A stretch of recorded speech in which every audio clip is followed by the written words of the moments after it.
কোনো স্বামী যদি তার স্ত্রীকে 5টি জিনিস দিতে পারে তাহলে ওই স্বামী স্ত্রীর মধ্যে কখনো ঝগড়া সৃষ্টি হবে না। 1 নাম্বার, স্ত্রীর কাজে সহযোগিতা করা।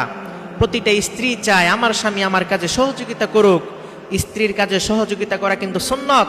আল্লাহর হাবিব সাল্লাল্লাহু আলাইহি ওয়াসাল্লাম স্ত্রীদের কাজে সহযোগিতা করতেন। এজন্য সময় পেলে স্ত্রীদের কাজে সহযোগিতা করবেন, সাহায্য করবেন। 2 নাম্বার, স্ত্রীর কথা শোনা।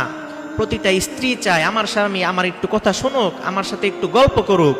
অফিস থেকে এসে ফোন হাতে নিয়ে বসবেন না, স্ত্রীর সাথে একটু গল্প করবেন, স্ত্রীর কথাগুলো শুনবেন, এতে আপনার স্ত্রীর মন ভালো থাকবে। 3 নাম্বার, স্ত্রীকে নিয়ে ঘুরতে যাওয়া, বেড়াতে যাওয়া। প্রতিটা মানুষই ঘুরতে পছন্দ করে, স্ত্রীরা তো আরো বেশি পছন্দ করেন। এজন্য সময় সুযোগ পেলে স্ত্রীকে নিয়ে ঘুরতে যাবেন, এতে উভয়জনের মন ভালো থাকবে। 4 নাম্বার, স্ত্রীকে সারপ্রাইজ দেওয়া, গিফট দেওয়া। প্রতিটা মানুষই গিফট পছন্দ করে, গিফট পেলে খুশি হয়ে যায়। আপনি আপনার স্ত্রীকে গিফট করবেন, আপনার স্ত্রীও খুশি হয়ে যাবে।